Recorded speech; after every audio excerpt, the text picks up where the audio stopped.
Hey, good morning, everybody. Sorry for the slight delay due to technical difficulties, but here we are. Welcome to the Customer Driven Leader podcast, where we explore the critical impact that leaders have in creating and sustaining winning cultures that positively impact customer experiences. I'm your host, Dr. James Killian, and I'd like to thank you for being with us, and I'd like to thank the XM Global Collaborative for sponsoring this really great event. I'm super excited to introduce my next guest.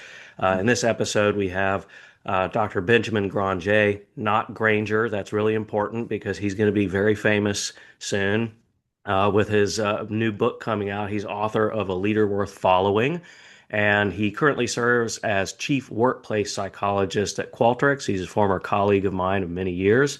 His research has been published and featured in major academia and media outlets like ABC News, Business Insider, Bloomberg, CNBC, Fast Company, Fortune, the New York Times, the Wall Street Journal. And he's a really kick-ass guy and a really good friend too. So Ben, welcome to the show. Good to have you on. Great to be with you, brother. It's been really exciting to me to watch your journey. You know, you've always been well known, kind of semi-famous, and now you're really just getting out there. And we definitely want to talk about the book here in a little bit. But both of us actually have been That's working right. on pieces, my own book as well, and I thought it was really humorous that just recently both of us back to back were on Dr. Gary David's podcast, Experience That's by Design. right. He was very, very excited that he had two IO psychologists as his guests back to back consecutively. So, That but we're was going to talk funny. about the book here in just a minute. But Ben, we talked Yeah. about how, and you've seen some of the episodes here, how I have bookends and I start and finish the same way with every guest. And so the first question that I'm going to ask you is the one I ask everybody. A leader, team, or company is customer driven when what? Can you please finish that sentence? When they really behave in a way that's consistent with their values. And I say that because it's true that not every organization has a value of being customer driven explicitly. In fact, I was just had a conversation with a business consultant yesterday who said he is a client in Germany who one of their core values is profit. That's the first time I've ever heard that as a core value. But I don't think that's part of the tacos framework for Qualtrics, is it? no, I don't think so. No, but I do think if you look at 99% of the values that organizations that I work with at least have, there's always something about the customer in it or the way that the customer should be treated. And I think that where a lot of companies fall short is in the way that they go about their business. Sometimes it's consistent with that value, and sometimes it's not. It's just window dressing. So I think that to me is the simplest answer. Yeah, I love that response. Concise and to the point and spot on as well. It's you could throw out any cliche that you want here, really, but you got to walk the talk, right? And I know that, and as practitioners of experience management, you and I have both been fortunate to work with organizations that really do live those values and they Right. believe in them deeply, and you can see it in the behaviors of the Yes. senior most leaders, the mid managers, the frontline managers, and the associates. And then we've also seen the very opposite, which is a great idea maybe at the top, but there's a lack of execution and follow through with the extension of the brand to the customer. And I think that's a real Exactly. gap. Yeah. Exactly. And a lack of ownership or accountability. And I think you're right, James. It's a lot of times that shows up at the top.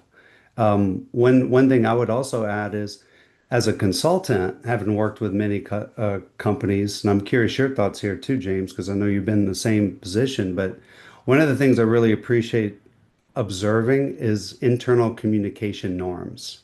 Hmm. How do people at multiple levels within an organization communicate with each other?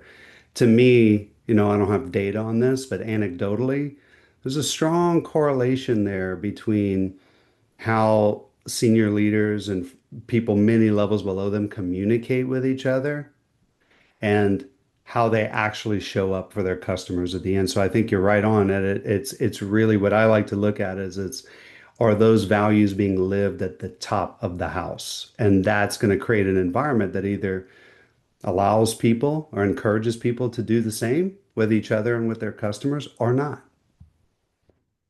Yeah, agreed. And I think that this is one of the things that I really stress in my model is how there's never been more stress or pressure on leaders to deliver short-term results than in today's business environment. And part of what I've incorporated in there is some of the work by Dr. Robert Hogan of Hogan Assessment Systems, Mm, and he talks about personality derailers, right? And essentially, the concept is behavioral change is easy under normal conditions, right? When the heat isn't on, you can say, "Here's how we're going to act for our customer." But when the pressure is on, the tendency to backslide or derail into, customer avoidant mm, behaviors is definitely present. hmm. Curious if you've seen any market trends that support that kind of behavioral issue. Yes, we have. And remind me to make sure I touch on that in the market trends, but I fully agree with this. And my study has been more on the cognitive psychology side, less on the personality. Hmm, But it jives with what Dr. Hogan would say in that one of the things I did a lot of reading on and study on is the dual system of the mind, of the human mind, and that sometimes, it was classically presented as system one and system two. It's like, thanks for the descriptive names there, psychologists, and this is why marketers very are colorful, important. very colorful. Right. Very sexy. So what they thankfully others came after and said, okay, let's call system one the automatic system. It's called System 2, the reflective system. Very useful. Daniel Kahneman, Amos Tversky, if you follow any of their work back in the 70s and the 80s, very much in this vein.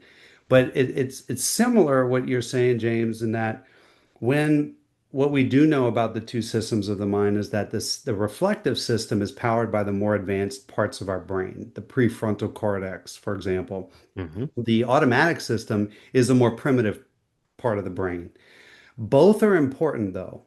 And so, like, for example, tying it back to personality, people's personalities are not either good or bad. It's how they show up with those personalities and learn to work with those behavioral That's right. tendencies. Same thing with the system one, system two. System one's not bad just because it's primitive.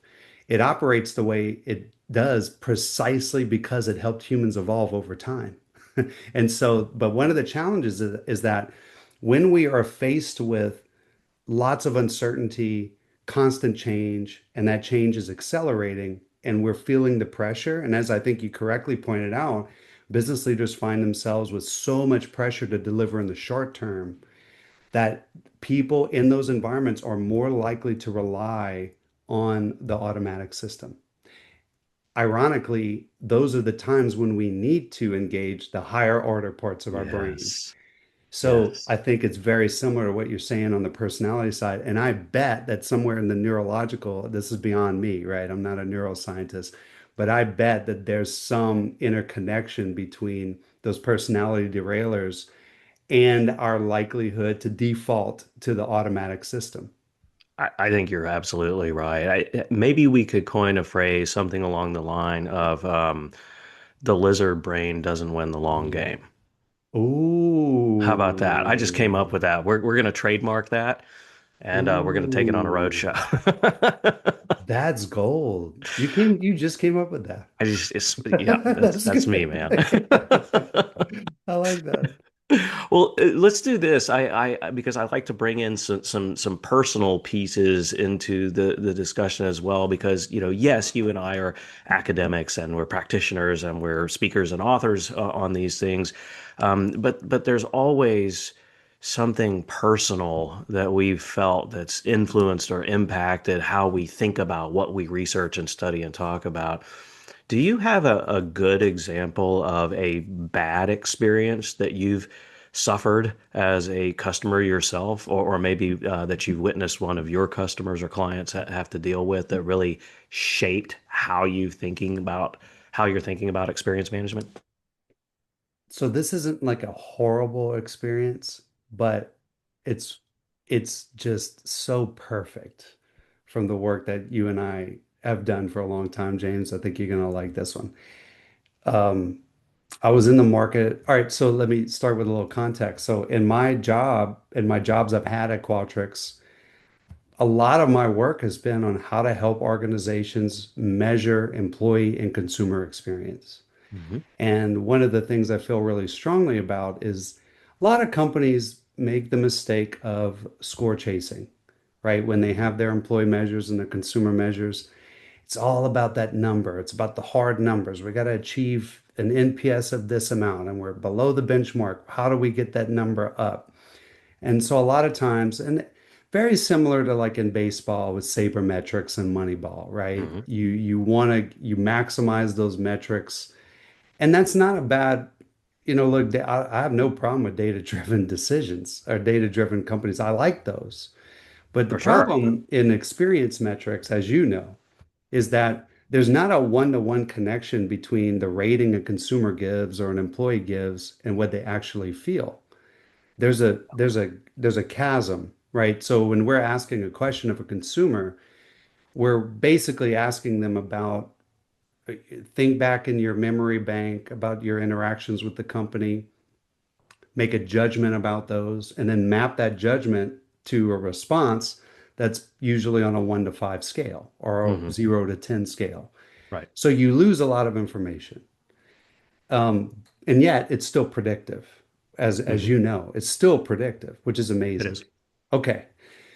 So in those companies that care about the score, what inevitably happens is there are pressures that are put on people to encourage people to respond in a certain way.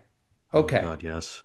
Yeah. there's the context for this story, right? I So think I know just where you're keep in going mind with this.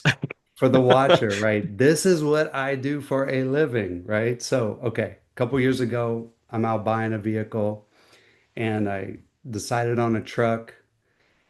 And just so happens that this dealership, the franchisee, is a customer. So I know what's going on behind the scenes. Yeah. They don't know that, of course. The sales team doesn't know this. So I'm decide on the vehicle. I'm getting ready to drive this thing off the lot, and the sales rep comes and says, "Oh, Ben, one more thing before you leave." And he goes inside and he comes out and he brings a packet, like a literal packet, probably 12-page packet of papers. Okay. And he says, before you leave, you're gonna get a survey in about a week about your experience here at the dealership. And I want to walk through item by item to make sure that you'll give us a 5 out of 5 on all of them because we don't accept anything less than a 5. And I just had a good old chuckle. I just literally started laughing. I was like, man, you have no idea who you're talking to. Yeah, we've all experienced that, you have to give me a 9 or 10 out of this scale or I fail. Right. Right.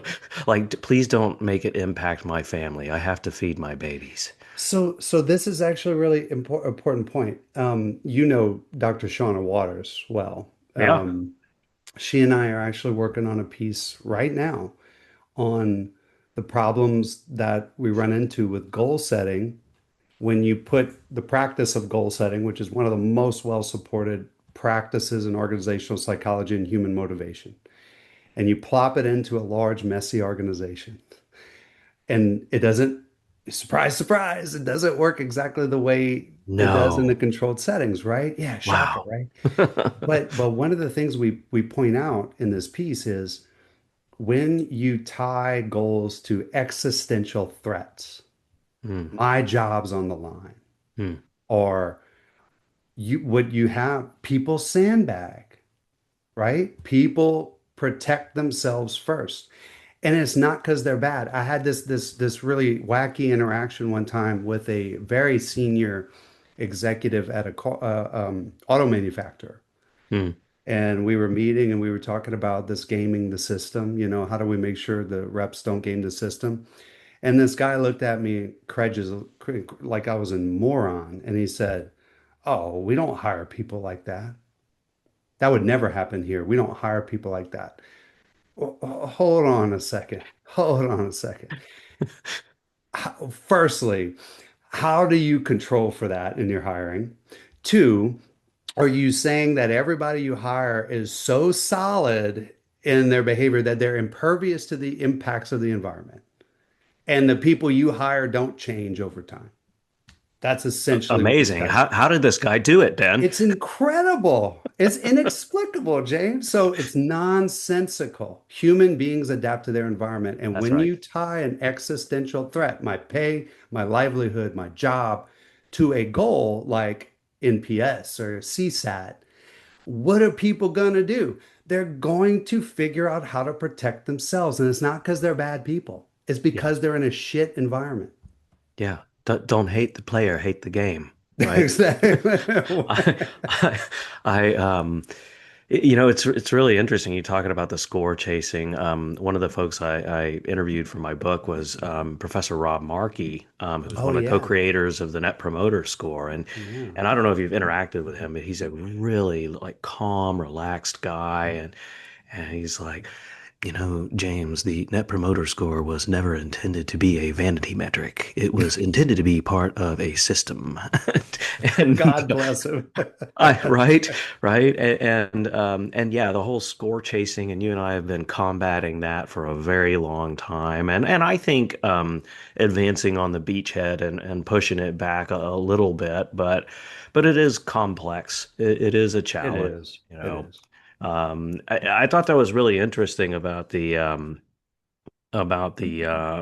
protecting of the existential protection that you're talking about, because I'm curious if you've seen this. I certainly am. We can all agree that there's a lot of really cool stuff happening right now. There's also a lot of fear in the job market. And one of the phenomenons that it's created is something that's being referred to as job hugging. Mhm. And, if you're talking about the goal setting, which I think is a fascinating point to bring up, um, particularly with all the disruption going. I mean, how fast do you have to change those goals to adapt to what's going on? But one of the things with this job hugging that I think is really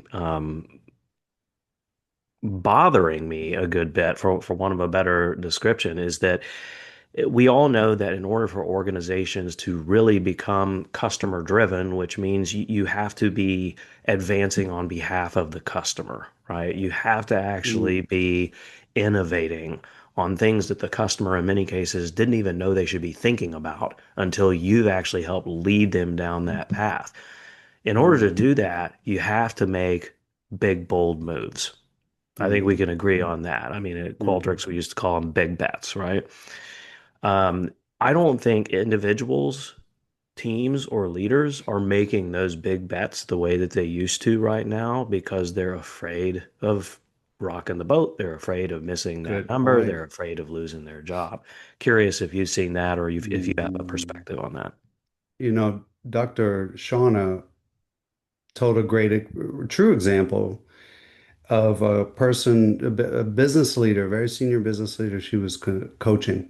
Mhm. And the story goes, he was looking at setting basically his profit growth target for the year. I think it was profit growth, margin growth. Don't quote me on that, but it was a big target Sure. for the company.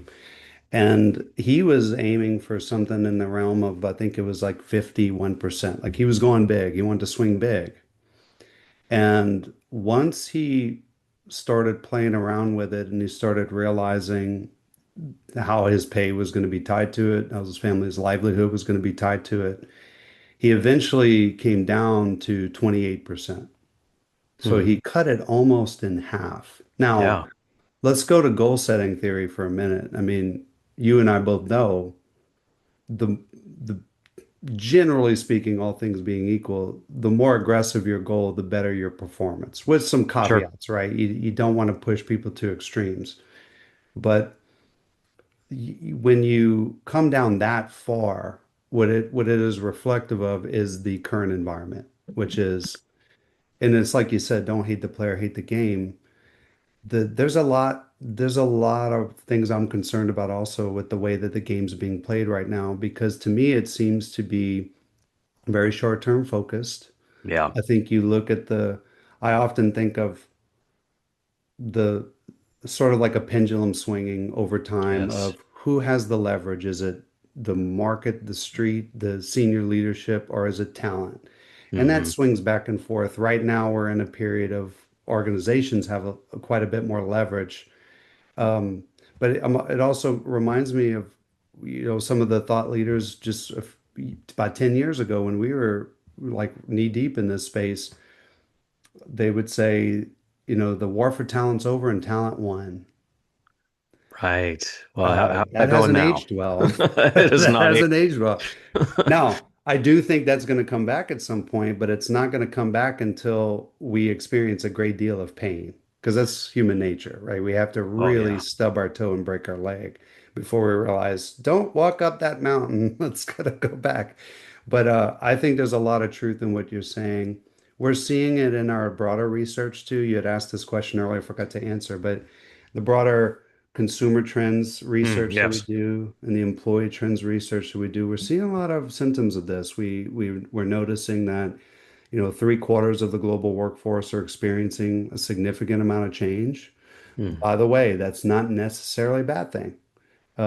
We saw this interesting finding this year, James, where we went out to almost 34,000 global employees across 24 countries, five continents, all major industries. And we were Nice. asking them about change. Now, I was joking with Marcus Wolf, who you know well. Sure. Yeah.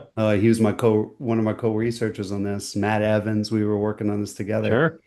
And when we were going into the study setting ad hoc hypotheses, by the way, we thought, hey, all right, people who experience more change are going to be worse off psychologically. Hmm. If we would have bet money, we would have lost Not the case, because, huh? yeah, no, what we saw was very consistent with the Yerkes-Dodson law. So essentially, what we saw was this sort of inverted U relationship when you track the amount of change people experience on the x-axis. So, in other words, the people who were the worst off psychologically were the people who experienced the least amount of change over the last year.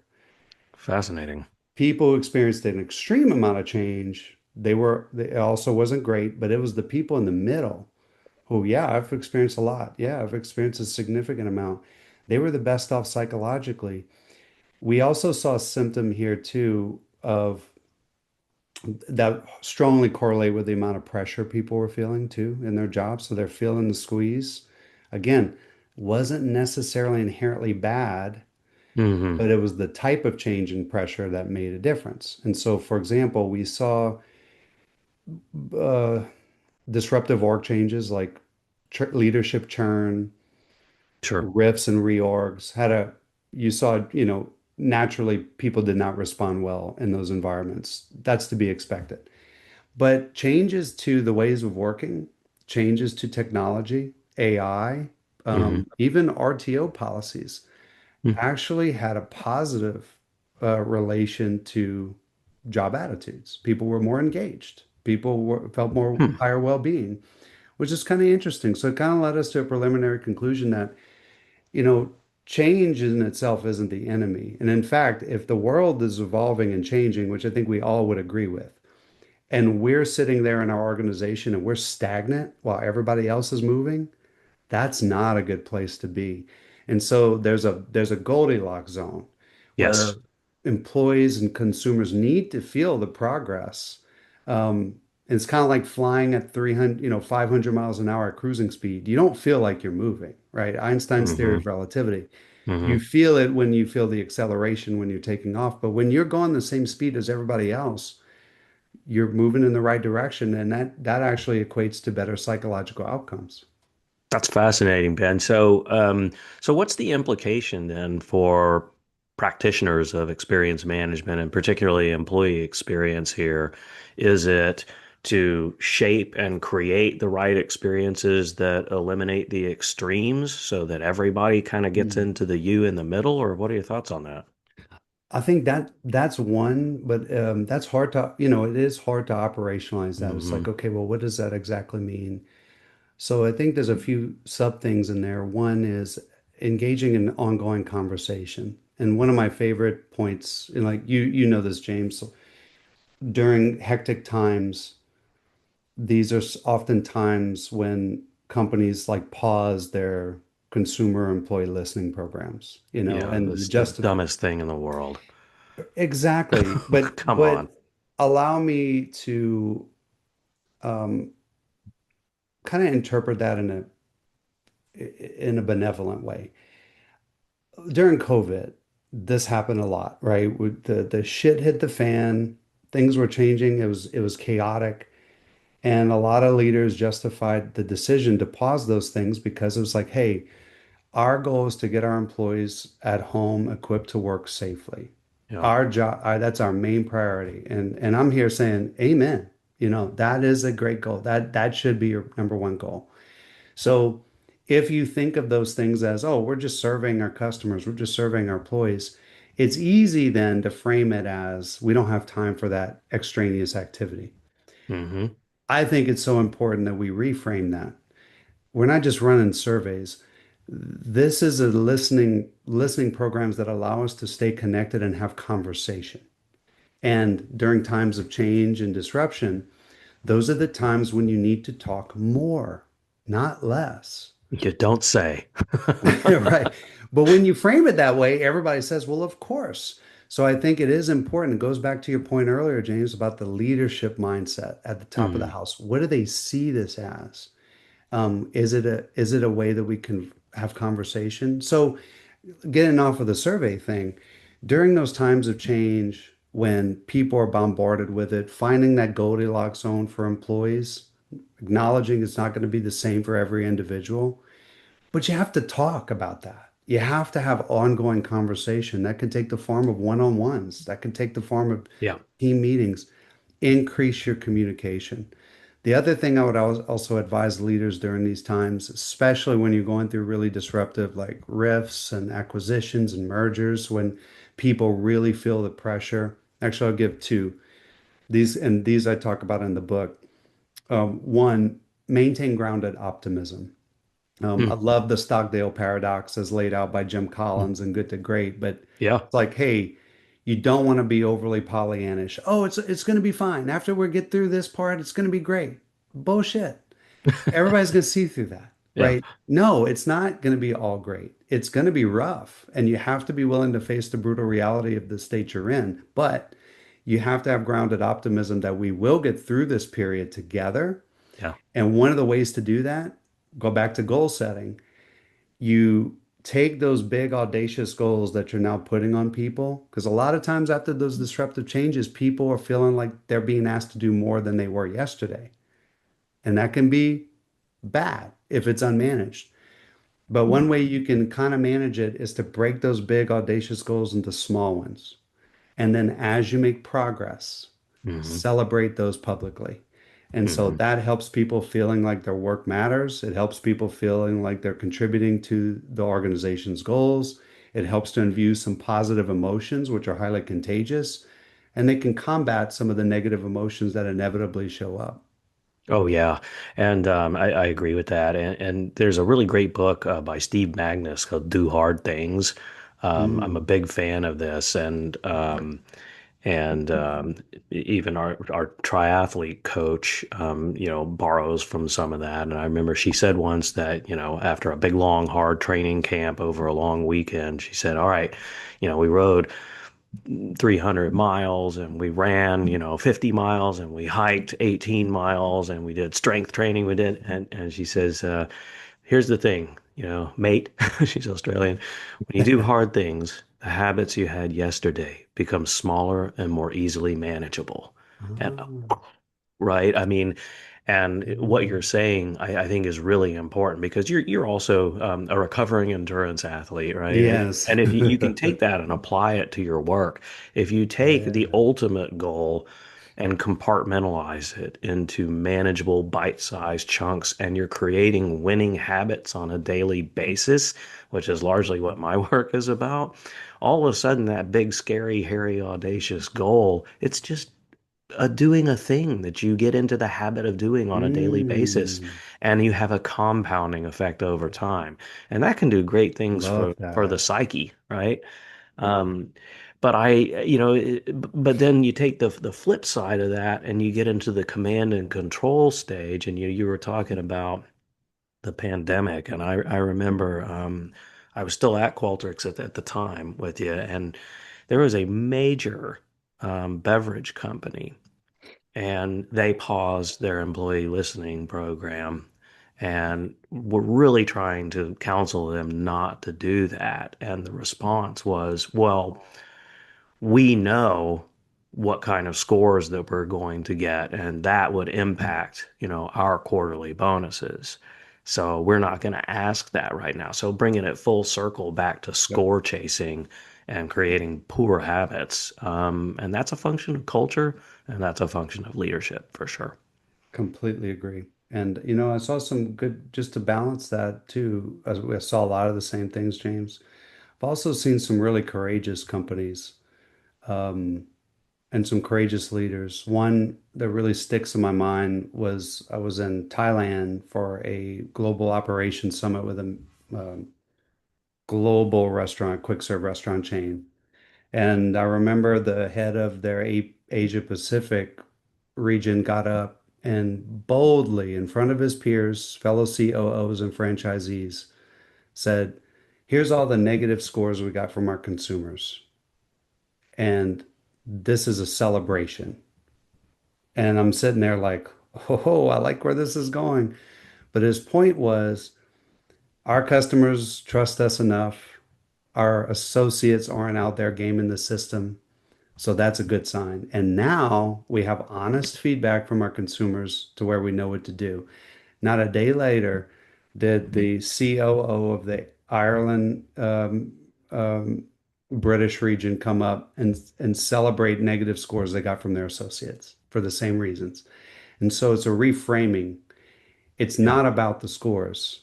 The goal should be to make the scores reflect what's actually in people's minds. Because when those scores do reflect what's in people's minds, honesty, that yeah, means your data's worth something. And now you can do cool stuff with it.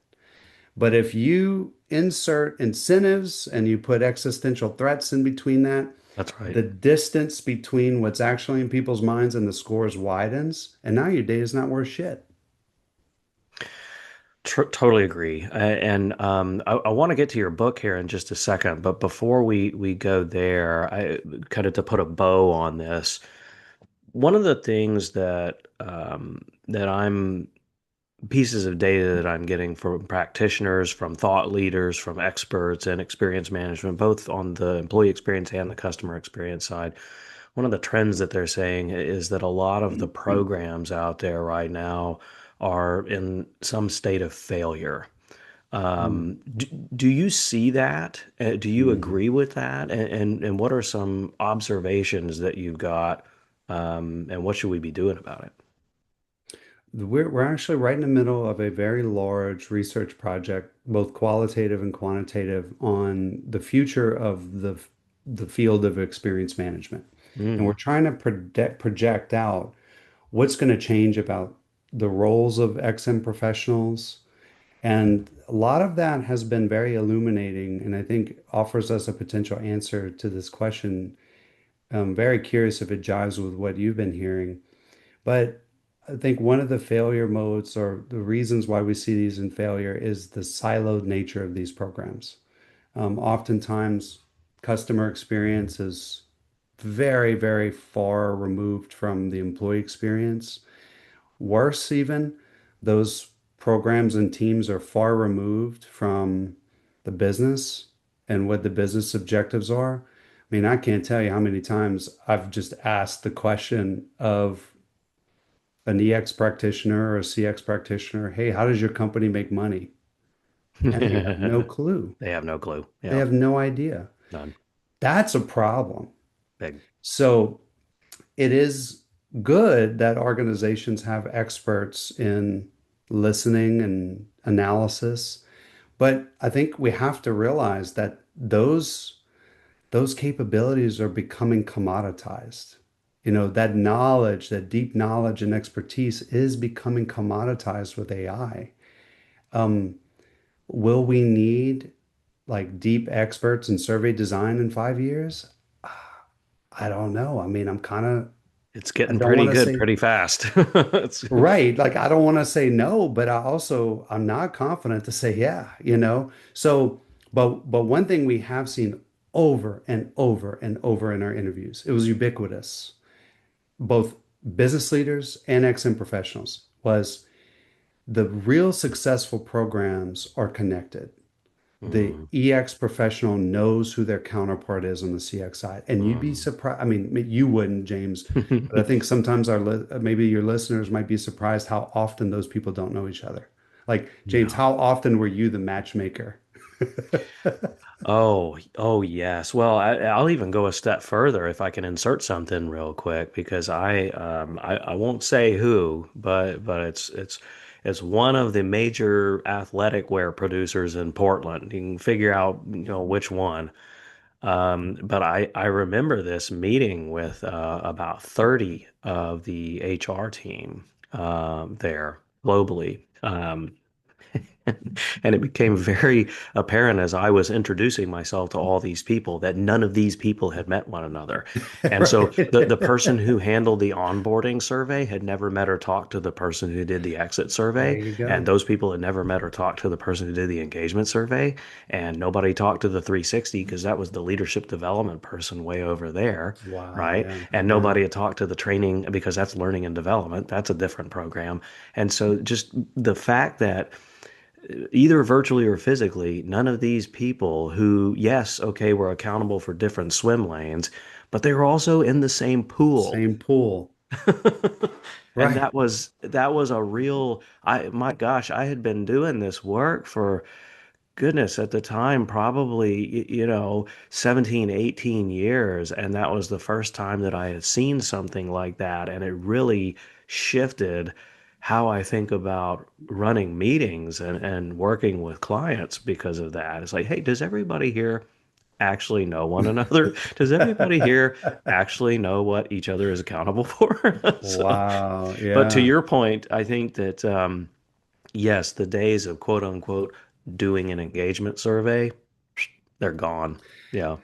Yeah, I think so too. And back to your question, I mean, that's a great example. It's unfortunate, but it's a great example of exactly what I'm talking about. I think that is absolutely one of the reasons these programs are failing is because they're siloed. They're disconnected from what really matters to the business, back to the values we talked about earlier. And look, let's get real for a minute. Those metrics around margin growth, profit growth, customer logo growth, Hmm. those are important, right? I Absolutely. don't think we should myopically focus on that and just focus. We have to focus on the things that drive it and the levers to pull. But if we don't even know what those are and we can't articulate that, then what are we doing? And that's where I think you are more likely to find an obsession with the numbers. Hmm. It's not a perfect relationship, but I bet that the more siloed the program is, the more myopically focused on the score versus no, we're not focused on the score, we're focused on the behavior. We're focused on the attitudes because we know that those behaviors and attitudes ladder up to these business metrics that we're driving toward. And I can articulate that as an XM professional and I have a relationship with my CFO or my CIO or my CTO or my CX or EX practitioner. So, in short, we do believe, firmly believe, that in the very near future, and I'd say start now, um, build relationships across the aisle. Ask questions, understand what other people's objectives are. Start to form a bigger image in your mind of where your work fits in with that. That's going to Hmm. help you contextualize. Because again, we're going to have technologies come in who can do a lot of the work we used to do like that. So our job has to change. And Yeah. where our part of that change might be contextualizing and being a good business partner. I think that's right. And business partner, I think is absolutely critical there. I mean, in today's world, if you look at decision making, much of decision making these days that impacts the HR side of things, you really have to involve the office of the CIO because so much of that is now technology related, That's and right. certainly with advances in AI, right? But also important to reach across the aisle and talk to the office of the CFO. Like, how much money are we spending? How much is this costing? What kind of return are we expecting to get on it? Those are still, particularly on the EX side of the house, those are still approaches or avenues that really are not pursued with the vigor that they should be. I agree. Just because HR has for a very long time struggled to prove its value, and so tying Hmm. that the fiscal responsibility, the fiduciary responsibility, I Hmm. think is just really, really important. So, That's right. well, let's put a pin in that one, and let's shift over to some fun stuff. Tell us about your book. How'd you get started on it? Like what is it about? Like, I can't wait to read it. I haven't gotten my copy yet. You still owe me that. It's on the way. All It's right. on the way. I shipped it last week. I think I got to double check. I'm pretty sure I did. So, this started, I think I started the project about 4.5 years ago. And Goodness. Okay. James, you'll remember this. I think you'll resonate with this well. What had basically happened was I started doing a lot of work with different reporters, different media outlets, and I was representing a lot of our research that we do. And basically, our head of PR said, "Hey, it would really benefit everybody if we elevated your title so that we could, open more doors and things like that." So they came up with this phenomenal job title of Chief Workplace Psychologist. So at the time, I was like, "Yeah, I don't know what that means, but sign me up, Still the same guy I was yesterday, Still but the thank same guy, you. but and actually that's an important point too, because as you know, well, folks like yourself, we're surrounded by incredible psychologists and Oh, behavior goodness, science. yes. I mean, we have and had just a critical mass of extreme talent on that side. I think you would Hmm. agree. Yes. So I had a moment of imposter phenomenon, where I'm like, well, do I deserve this? So I decided, I was like, you know what? I got to earn it. And I went just on an absolute tear through the literature on books. I started in our field of organizational psychology, but I allowed myself the freedom to take it where it needed to go. And Hmm. so that got me into leadership, because a lot of our work, I mean, my overall, and I talk about this at the beginning of the book, I had no intention of being a leadership guy, right? Right. It's a leadership book, but I had no intention of that. Never. I actually didn't intend to write a book either. When I started this project, I was just studying. I was just learning. And so, but that took me to leadership. Leadership took me to evolutionary psychology. Evolutionary psychology took me to biology Yep. and anthropology. Yep. That took me to astrophysics and quantum physics. That within that was a little touch on neuroscience. So I just allowed myself the freedom to go where I needed to go. And so as I was reading, I was also writing. I had hundreds and hundreds of notes on my iPhone, James. So I started organizing them. And then one day I'm sitting there in church. And, sometimes you get that little nudge.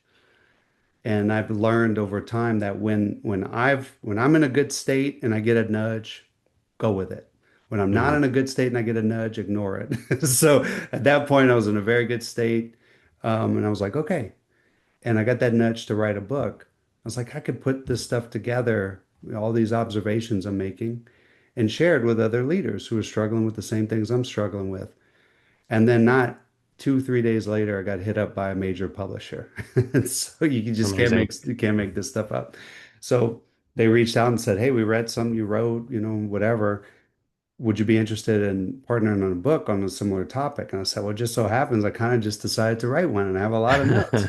So from that point on, that was about 2.5 years ago. That's when I actually decided to write the book. And really, what it's about is um, all this learning that I did through my own personal experience, through the research we've done together at Qualtrics, through the outside reading I've done in all these different fields. Hmm. And it's looking at the current state and saying we are in this crazy, highly unpredictable environment. The pace of change is going to accelerate. We have to understand ourselves better. Hmm. Leaders must understand themselves better. How they show up matters, the environments they create. And so really it's both gets very deep, goes into evolutionary history, looks at why we do the weird things we do. We talk about the systems of the mind that we mentioned earlier, but it's also a very practical book. And so in every Oh, great. chapter, I leave the reader with some very practical tips on how they can better themselves as a leader and show up better for both employees and customers. I love that. So much synergy there with my interests and passions, and I'll out a private message that we had between us, which I thought was really funny.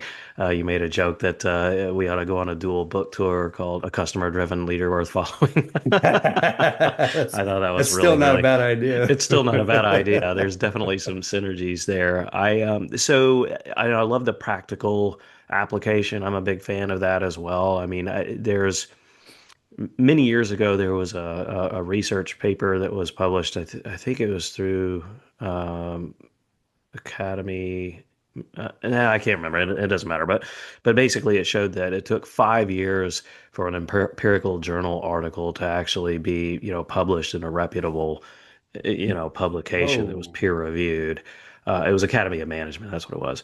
And that's a and you big think part. like how much shit comes out about leadership in that same 5 year window that has absolutely no solid sound theoretical basis, a whole lot. So it's It's a good crowded that space. it is. It is. There is no barrier to entry. That is for sure. And that's why I love the fact that somebody like you, who's got the academic chops and the practitioner chops, and has worked in the trenches, bringing this practical application in addition to some of the academic and theoretical background. If I were to put you on the spot and say, what are maybe two or three big takeaways that you think that people would really be interested in getting from this, what would those be? One of the biggest surprises I found on my journey, my learning journey, and I also think has incredibly important practical applications, is when in history did humans learn to talk and listen to each other? Mm, So I sort of took it for granted as a primal experience we all share that oh, surely humans have always been able to communicate with words, but that's not true at all. And so would this is disputed, but most of the estimates that I was able to find were human speech developed about somewhere between 100 to 200,000 years ago. Now, for mm, most listeners, that's going to sound like a long time, but consider this. Yes, that is a long time for people who think in terms of days, months, years, decades. Yeah, that's a long time.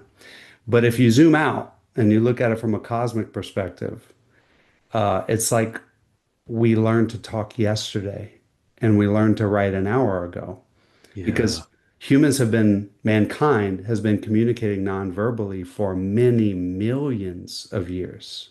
yeah. And so this really got me rethinking, oh, well, no wonder there's so much angst among people about poor communication in an organization, which is I think, generally very low fidelity. Emails, Mm, text messages, social media. That's low fidelity communication now that I view it that way. And so that's when a lot of what I talk about. I have a whole chapter on chapter 4 about how to create ongoing dialogue, how to mm, upgrade your written communication, how to upgrade your verbal communication. The second big takeaway related to that, but it also has some other implications, is the importance of body language. Mm. So as you and I know, and we have another colleague we've worked with for a long time who's also a geek in body language, Dr. Leo Oh, Brakovich. yes. But Shout out to we, Leo. yeah, he's a great guy, super sharp, fellow body language nerd. And that I think is a place where we really need to better understand how our body language, when we're having a conversation with somebody, when we're shaking hands with somebody, Mm. when we're trying to console an employee, when we're talking to an irate customer, matters a lot. Mm. And we have to bring our unconscious tendencies, because for most of us, our body language flows unconsciously. We just naturally do it.